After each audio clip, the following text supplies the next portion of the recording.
आज श्री बृहस्पतिवार व्रत कथा। भारत में एक प्रतापी और दानी राजा राज्य करता था। वह नित्य गरीबों और ब्राह्मणों की सहायता करता था। यह बात उसकी रानी को अच्छी नहीं लगती थी। वह ना ही गरीबों को दान देती थी, ना ही भगवान का पूजन करती थी और राजा को भी दान देने से मना किया करती थी। एक दिन राजा शिकार खेलने वन गए हुए थे तो रानी महल में अकेली थी। उसी समय बृहस्पति देव साधु वेश में राजा के महल में भिक्षा के लिए गए और भिक्षा मांगी। रानी ने भिक्षा देने से इनकार कर दिया और कहा, हे साधु महाराज, मैं तो इस दान्य पुण्य से तंग आ गई हूँ। मेरा पति सारा धन लुटाते रहते हैं। मेरी इच्छा है कि हमारा सब धन नष्ट हो जाए, ना फिर ना रहेगा बांस और ना बजेगी बांसुरी। साधु ने कहा, देवी तुम तो बड़ी ही विचित्र हो। धन संतान तो सभी चाहते हैं, पुत्र और लक्ष्मी तो पापी के घर भी होनी चाहिए।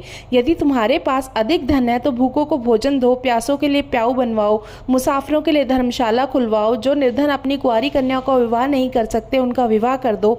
ऐसा कोई और काम है जिसके करने से तुम यश लोक परलोक में फैलेगा। परंतु रानी पर उपदेश का कोई प्रभाव ना पड़ा। वह बोली, महाराज आप मुझे कुछ ना समझाएं, मैं धन नहीं चाहती जो हर जगह बांटती फिरूं। साधु ने उत्तर दिया, यदि तुम्हारी ऐसी इच्छा है तो तथास्तु। तुम ऐसा करना कि बृहस्पतिवार को घर लीपकर पीली मिट्टी से अपना सिर धोकर स्नान करना, भट्टी चढ़ाकर कपड़े धोना। ऐसा करने से तुम्हारा सारा धन नष्ट हो जाएगा। इतना कहकर वह साधु महाराज वहां से अलोप हो गए। साधु के अनुसार कई बातों को पूरा करते हुए रानी केवल 3 बृहस्पतिवार ही बीते थे कि उसका समस्त धन नष्ट हो गया। भोजन के लिए राजा का परिवार तरसने लगा। तब एक दिन राजा ने रानी से बोला, हे रानी तुम यहीं रहो, मैं दूसरे देश जाता हूँ क्योंकि वहाँ पर सब लोग मुझे जानते हैं, इसलिए मैं कोई ऐसा छोटा कार्य नहीं कर सकता। ऐसा कहकर राजा परदेश चला गया। वहाँ वह जंगल में लकड़ी काट कर लाता और शहर में बेचता। इस तरह अपना जीवन व्यतीत करने लगा। इधर राजा के परदेश जाते ही रानी और दासी दुखी रहने लगी।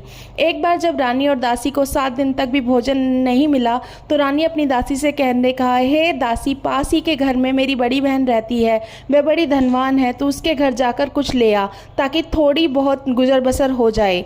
दासी रानी की बहन के पास गई। उस दिन गुरुवार था। रानी की बहन उस समय बृहस्पति व्रत पूजा कथा सुन रही थी। रानी ने रानी की बहन को अपना रानी के संदेश दिया, लेकिन रानी की बहन बड़ी बहन ने कोई उत्तर नहीं दिया।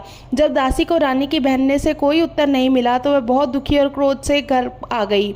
दासी ने वापस आकर रानी को सारी बात बता दी और सुनकर रानी को ने अपने भाग्य को कोसा। उधर रानी की बहन ने सोचा कि मेरी बहन की दासी आई थी परंतु मैंने उससे कुछ नहीं बोला, इसलिए वह बहुत दुखी हुई होगी।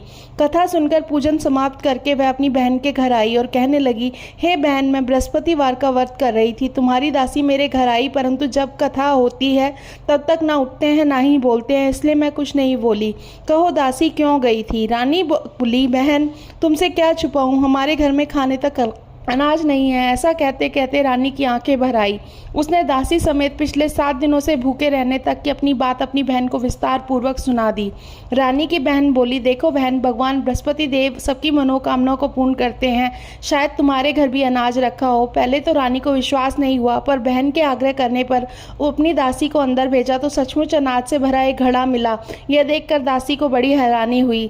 दासी रानी से कहने लगी, हे रानी, जब हमको भोजन नहीं मिलता तो हम व्रत भी तो करते हैं, इसलिए क्यों ना इस व्रत को कथा की विधि से पूछ ली जाए ताकि हम व्रत भी कर सके। तब रानी ने अपनी बहन से बृहस्पति व्रत के बारे में पूछा। उसकी बहन ने बताया, बृहस्पतिवार के व्रत करने के लिए चने की दाल और मुनक्का से विष्णु भगवान का केली की जड़ में पूजन करें, दीपक जलाएं, व्रत कथा सुने, पीला भोजन ही करें, इससे बृहस्पति देव प्रसन्न होते हैं। व्रत और पूजन विधि बतलाकर रानी की बहन अपने घर लौट आई। 7 दिन के बाद जब गुरुवार आया तो रानी ने दासी ने व्रत किया। घुड़साल में जाकर चना और गुड़ लेकर आई।